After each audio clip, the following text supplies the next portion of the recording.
Bismillahirrahmanirrahim. Assalamualaikum warahmatullahi wabarakatuh.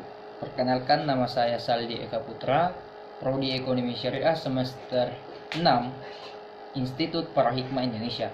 Jadi di sini saya akan merekam mengenai isu pasar modal yang ada di Indonesia. Nah, sudah tentunya kita mengetahui bahwasanya pasar modal adalah alternatif untuk investasi dengan beragam pilihan. Pasar modal dikelola secara terorganisir dengan aktivitas perdagangan surat berharga seperti saham, obligasi, option, warrant right, dan jasa perantara, komisioner, dan underwriter. Nah, kemudian pasar modal di Indonesia berperan strategis dalam pembangunan ekonomi nasional. Perusahaan-perusahaan nasional menggunakannya untuk menghimpun dana tambahan dari masyarakat demi ekspansi bisnis lewat peluncuran saham perdananya. Nah, kemudian para pelaku pasar modal dan gerak pasar modal yang ada di Indonesia. Investasi di pasar modal di Indonesia diatur dengan peraturan perundang-undangan resmi di bawah Undang-Undang Nomor 8 Tahun 1995 tentang pasar modal.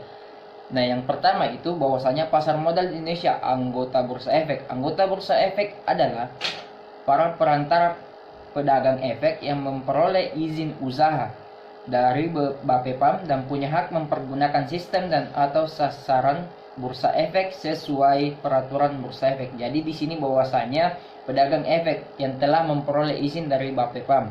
Jadi yang kedua, Biro Administrasi Efek. Nah, biro ini adalah pihak yang berdasarkan kontrak dengan emiten melaksanakan pencatatan pemilik efek dan pembagian hak yang berkaitan dengan efek.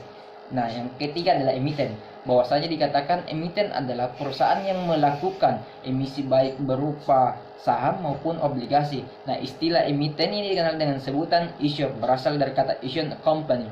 Perusahaan yang menerbitkan dan menawarkan efek untuk dijual ke masyarakat. Kemudian yang keempat adalah investor. Jadi ini yang menanamkan saham. Investor adalah pada pemodal yang pembeli atau menanamkan modal di perusahaan emiten.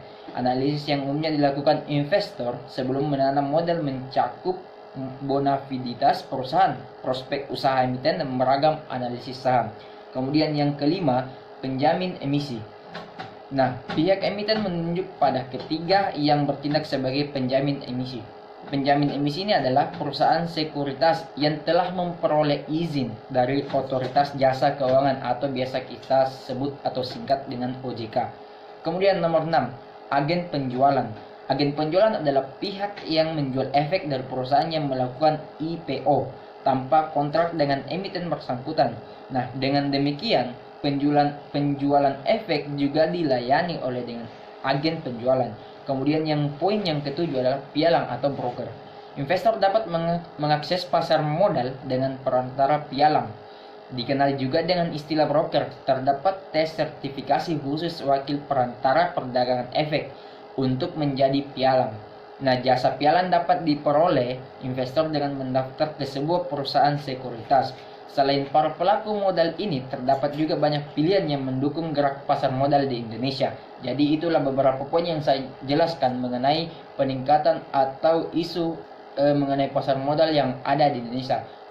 Ya, mungkin hanya itu yang sempat saya paparkan atau rekam dalam video ini mengenai isu pasar modal yang ada di Indonesia. Sekian, Assalamualaikum warahmatullahi wabarakatuh. I keep a photograph